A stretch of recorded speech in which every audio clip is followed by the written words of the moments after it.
नमस्कार दोस्तों, ओम कथा चैनल में आपका स्वागत है। आज मैं आप सभी के समक्ष शिव भगवान के परम भक्त की कथा प्रस्तुत कर रही हूँ। यह बहुत ही रोचक कथा है। शिवलिंग के पास नंदी बैल जरूर होता है और भक्तजन शिव भगवान के साथ नंदी जी की भी पूजा करते हैं और उनसे मन्नतें मांगते हैं। लेकिन आपने कभी सोचा है इसके पीछे क्या वजह है? क्यों नंदी के बिना शिवलिंग अधूरा माना जाता है? अगर नहीं तो आइए हम आपको बताते हैं इसके पीछे की एक रोचक कहानी। पुराणों के अनुसार ऋषि शिलाद योग साधना में व्यस्त रहने के कारण गृहस्थ आश्रम को अपनाना नहीं चाहते थे। शिलाद मुनि के ब्रह्मचारी हो जाने के कारण उनका वंश समाप्त होता देखकर उनके पितरों ने अपनी चिंता उनसे व्यक्त की। अतः शिलाद मुनि ने संतान की कामना से इंद्रदेव को तप से प्रसन्न कर जन्म और मृत्यु से हीन पुत्र का वरदान मांगा। इस पर इंद्रदेव ने कहा, हे मुनीश्वर, मैं आपको ऐसा वरदान देने में असमर्थ हूँ। यदि आप ऐसा पुत्र चाहते हो तो भगवान शिव की आराधना करो। तब शिलाद मुनि ने कठोर तपस्या करके शिव भगवान को प्रसन्न किया और उनसे उनके ही समान पुत्र की मांग की। भगवान शिव शंकर ने स्वयं शिलाद के पुत्र रूप में प्रकट होने का वरदान दिया। कुछ समय बाद भूमि जोतते समय शिलाद मुनि को एक बालक मिला। शिलाद मुनि उस बच्चे को लेकर अपने आश्रम आ गए और उसका लालन पालन करने लगे। उन्होंने उस बच्चे का नाम नंदी रखा। शिलाद मुनि का पुत्र नंदी उन्हीं के आश्रम में ज्ञान प्राप्त करता था। एक समय की बात है कि शिलाद मुनि के आश्रम में मित्र और वरुण नाम के दो संत आए। उनकी सेवा का जिम्मा शिलाद मुनि ने अपने पुत्र नंदी को सौंपा। नंदी ने पूरी श्रद्धा से दोनों संतों की सेवा की। जब वह संत आश्रम से जाने लगे तब उन्होंने शिलाद ऋषि को दीर्घायु होने का आशीर्वाद दिया, परंतु उन्होंने नंदी को आशीर्वाद नहीं दिया। इस बात से शिलाद मुनि परेशान हो गए। उन्होंने अपनी परेशानी संतों के आगे जताई और संतों से इस बात का कारण पूछा। तब वह दोनों संत पहले तो सोच में पड़ गए, परंतु थोड़ी देर बाद उन्होंने कहा कि नंदी अल्पायु है और उन्होंने यह भी कहा उनका पुत्र नंदी 8 साल की उम्र में मृत्यु को प्राप्त हो जाएगा। उस समय नंदी 7 साल का था। यह सुनकर शिलाद मुनि के पैरों तले जमीन खिसक गई। वह बहुत परेशान हो गए। एक दिन पिता की चिंता को देखते हुए नंदी ने उनसे पूछा, क्या बात है पिताजी, आप इतने परेशान क्यों रहते हैं?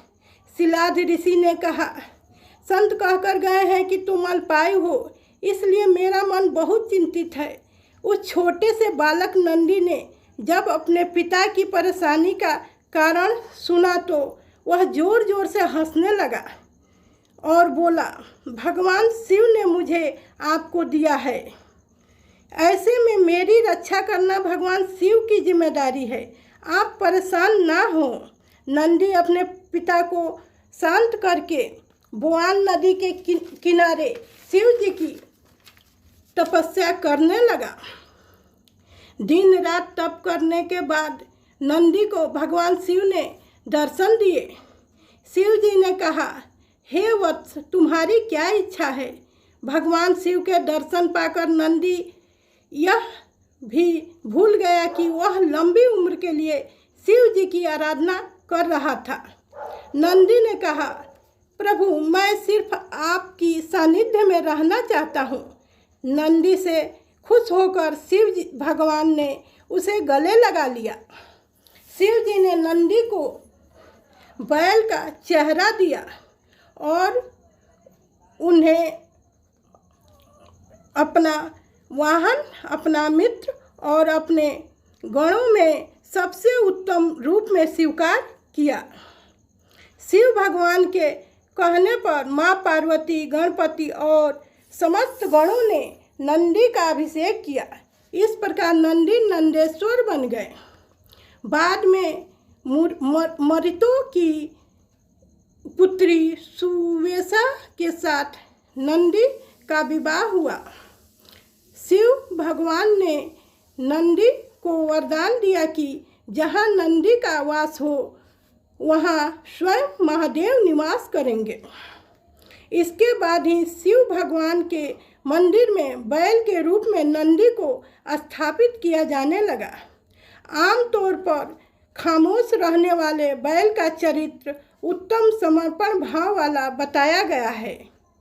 इसके अलावा बैल शक्ति का प्रतीक है। बैल को मोह, माया और भौतिक इच्छाओं से परे रहने वाला प्राणी माना जाता है। यह सीधा साधा प्राणी जब क्रोधित होता है तो यह सिंह से भी भिड़ जाता है। इन सभी कारणों से भगवान शिव ने नंदी को बैल का चेहरा देकर बैल को अपना वाहन बनाया। जिस तरह गायों में कामधेनु गाय श्रेष्ठ है, उसी प्रकार बैलों में नंदी बैल श्रेष्ठ है।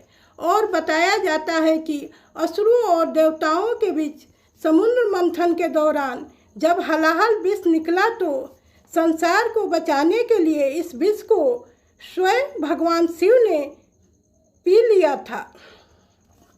लेकिन जब भगवान शिव विष को पी रहे थे तो उसकी कुछ बूंदें जमीन पर गिर गई, जिसको नंदी ने स्वामी भक्ति में पिया था।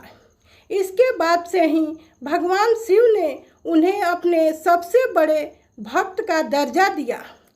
नंदी के कान में की गई प्रार्थना नंदी की अपने स्वामी से प्रार्थना बन जाती है और वह भगवान शिव को इसे पूरा करने के लिए कहते हैं।